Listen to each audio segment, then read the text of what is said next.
안녕하세요. 부동산을 쉽게 다양하게 깊이 있게 분석하는 부동산의 비밀입니다.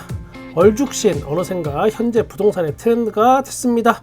얼어 죽어도 신축, 이 말이 뭐 틀렸든 맞든 그게 중요한 게 아니고 얼죽신도 날벼락을 맞고 있는 요즘 세상이라서 여러분도 꼭 알아두셔야 할 것 같습니다. 새집 꿈 부풀었는데 이런 날벼락이. 건설사가 조합에 입주 제한 통보. 왜? 자, 오랜 기다림 끝에 이제 곧 새집에 입주하려고 하는데 뜬금없이 조합원들한테 이대로는 입주를 못한다고 하는 통보를 한 겁니다. 건설사가. 물론 입주할 방법이 있기는 합니다. 바로 돈을 내면 되죠. 얼마를 낼까? 1,000억입니다. 1,000억만 내면 입주할 수 있습니다.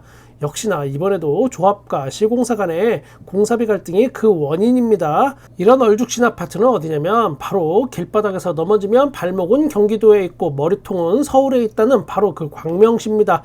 광명시 철산동 철산 주공 8, 9단지 재건축 이야기입니다. 아파트명은 뭐 너무나 유명한 철산 자이 더 헤리티지. 입주 예정일은 2025년 5월로 이제 한 4달 정도 남았네요.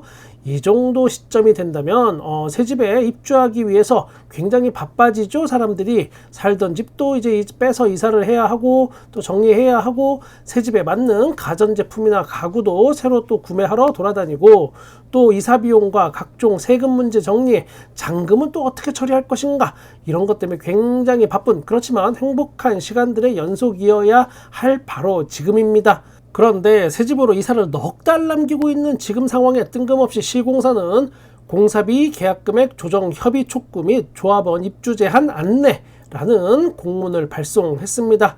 이 내용은 입주 시까지 계약금액 조정 청구에 대한 합의가 완료되지 않는다면 조합원들은 입주 제한이 된다는 겁니다. 새집에 못 들어가요. 내 집인데.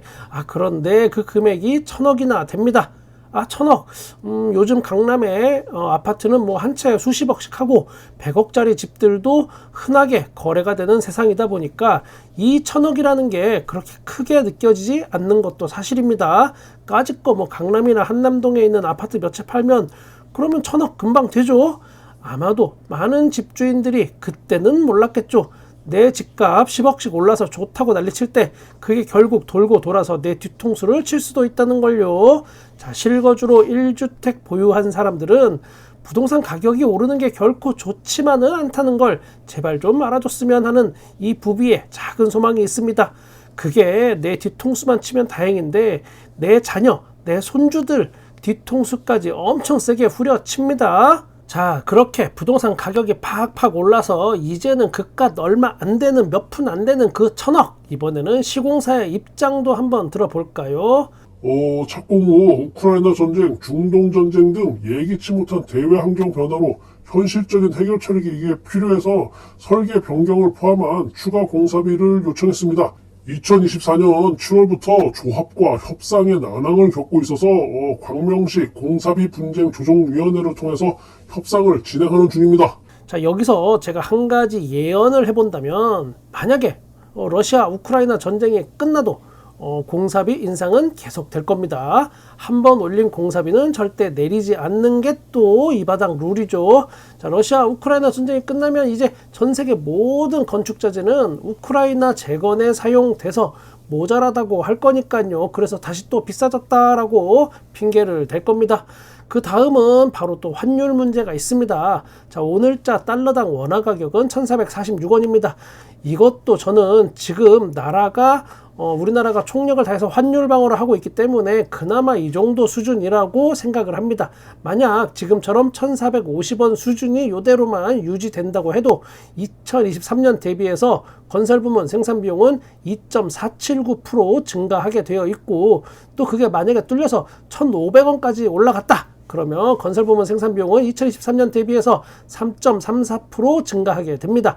이 환율이 대한민국의 발목을 여러모로 잡고 있는데 거기에 트럼프 리스크까지 현실화된다면 어쩌면 환율 때문에 IMF에 버금가는 상황이 재현될 수도 있겠습니다. 어머, 부비 양반, 이렇게 공사비가 계속 오르고 환율이 오르고 미국발 관세 전쟁까지 이렇게 타격 입으면 공사비가 더 많이 오르겠네. 그치? 그러면 내 집값은 또 더 많이 오르겠네. 왜냐면 새 집이 비싸지잖아. 어머, 좋아라. 나라 가망하든 말든 내 집값만 오르면 장땡이지 뭐. 이런 무식한 생각을 하는 사람이 과연 실제 있을까라는 의구심을 여러분들이 가지실 수 있습니다. 그런데 이런 생각하는 인간들 정말 많습니다. 진짜 많아요. 저야 이런 사람들과 웃으면서 이야기할 수밖에 없는 직업이다 보니까 아, 네네네 하고 말긴 하지만 정말 많아요. 이런 인간들. 친일파 이완용이 역사책에서나 있는 게 아닌 바로 우리 현실이라는 거, 부동산 현실이라는 게 좀 개탄스럽긴 합니다. 이런 인간들이 또 한편으로는 불만을 터뜨리는 게 바로 물가입니다. 물가가 너무 올랐다고 난리칩니다. 이런 분들께 제가 한마디 해드리고 싶어요. 야, 이 인간아, 부동산 가격이 오르는데 물가가 안 오르겠냐? 아무튼 내 집 마련의 꿈을 안고 이제 입주가 4개월밖에 남지 않은 상황에 1,000억씩 갑자기 더 내야 하는 상황은 어쨌든 잘 해결되길 바랍니다.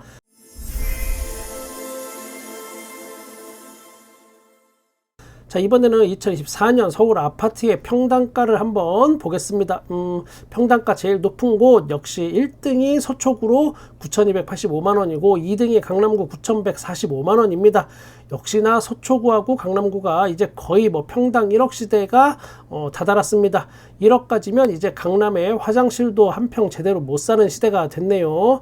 자, 3위는 용산구입니다. 용산구는 한남동이 이끌었다고 보면 되는 거고, 거기에 또 정치적인 이슈까지 겹치면서 용산시대가 개막이 됐죠. 또 거기에 약간의 버프를 받았던 효과입니다. 뭐 한남동이야 어쩔 수 없이 비싸질 수밖에 없다 하지만 이쪽에 걱정되는 부분은 오피스텔이 많아요. 오피스텔에 용산구 오피스텔의 투자 물량 굉장히 많이 물려 있습니다. 요게 아마 용산구의 발목을 잡지 않을까 예상이 되고, 자 1위부터 6위까지를 보면 강남 3구와 마용성 이렇게 해서 1위부터 6위까지가 됐습니다.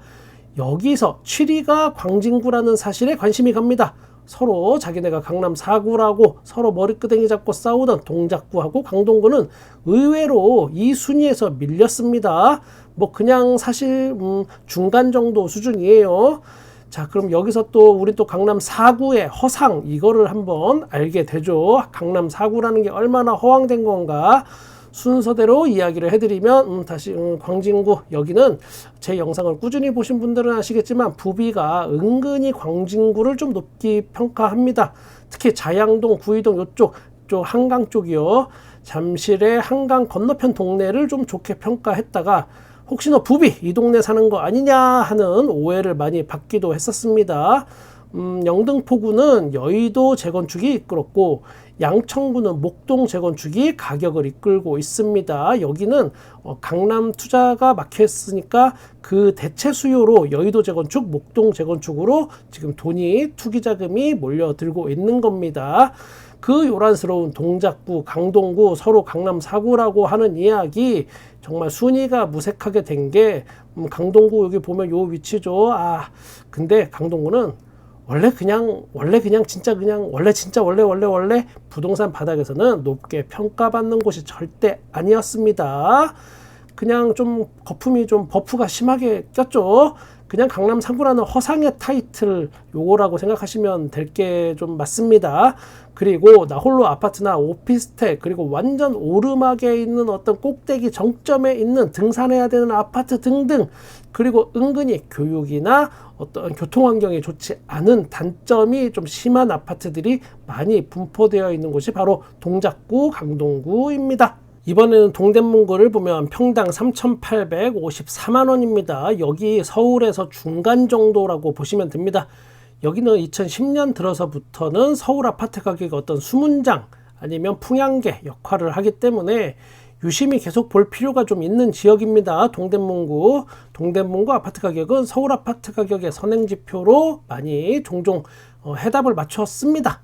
그리고 하위권으로는 우리가 다 아는 노도강, 금관구 등이 다 포함되어 있네요. 그런데 놀라운 거는 평당 가격이 가장 낮은 도봉구마저 이제 한 평에 2,500만 원이 넘습니다. 2,594만 원. 세상에 참 어떻게 되려고 이러는지. 자, 지난 10년간 대한민국의 집값이 미쳐 날뛰는 순간들을 종합해 보면 강남 3구가 다른 지역에 비해서 상대적으로 많이 상승했습니다. 앞으로도 이 부분이 서울 아파트 내에서 더 심한 초양극화 현상이 계속 유지될 예정입니다. 이렇게 말하면서도 저도 좀 서글피긴 하지만 초양극화가 이제 부익부, 빈익빈을 더 키울 거고 거기에서 또 살아남기 위해서 저 역시도 또 발버둥 치겠죠. 앞으로 그래도 한 줄기 희망은 아주 강력한 부동산 정책이 나온다면 부동산 판때기가 변할 수도 있긴 합니다. 아주 강력한 지도자와 서민을 위하는 강력한 부동산 정책 기다려 볼까요? 저는 여러분의 부동산에 끝까지 함께 하겠습니다. 구독과 좋아요, 알람 설정 감사합니다. 부동산의 비밀이었습니다.